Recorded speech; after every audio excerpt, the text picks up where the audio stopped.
નમસ્કાર દર્શક મિત્રો, હું જપન શાહ, કાનમ એક્સપ્રેસ ન્યૂઝમાં આપનું સ્વાગત છે. જોઈએ આજના મુખ્ય અને મહત્વના સમાચાર.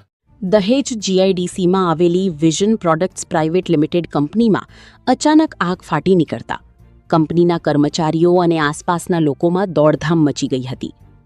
ઘટનાની જાણ થતાં જ ફાયર વિભાગને તાત્કાલિક જાણ કરવામાં આવી હતી. માહિતી મળતા જ ફાયર ટીમો જરૂરી સાધન સામગ્રી સાથે ઘટના સ્થળે દોડી આવી હતી. ફાયર ટીમોએ પાણીનો મારો ચલાવી આગ પર કાબૂ મેળવવાની કામગીરી શરૂ કરી હતી.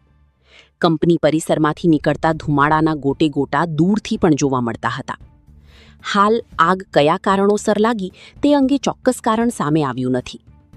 આગની ઘટનામાં કેટલું નુકસાન થયું છે તેમજ કોઈ જાનહાનિ થઈ છે કે કેમ તે અંગેની સત્તાવાર વિગતો તપાસ બાદ જ સામે આવશે.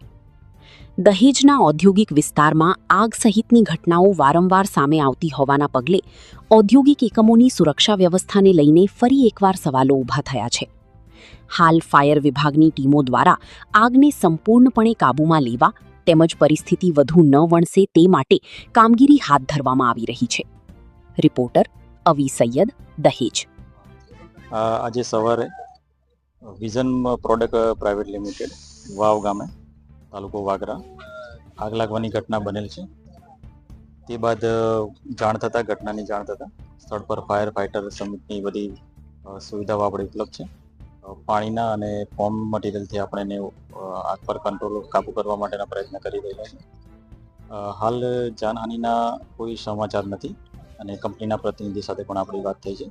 એમના જણાવ્યા મુજબ પણ કોઈ જાનને એમને હાનિનું નુકસાન છે નથી.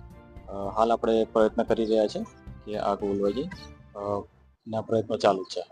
સર, આગ લાગવાનું કોઈ મુખ્ય કારણ કે જાણવા મળ્યું? કારણો બાબતે તો વિશેષ હાલના તબક્કે કહી નહીં શકાય, એ તપાસનો વિષય છે. સર, આગના કારણે કઈ ટેન્કર ની પણ સળગી ગયા, કેટલા ટેન્કર સળગ્યા છે એવું કઈ માહિતી? નુકસાની બાબતનો હજુ એસેસમેન્ટ કરવામાં નથી. એ થઈ જાય પછી વિગતવાર અહેવાલ પછી કાઢી શકે.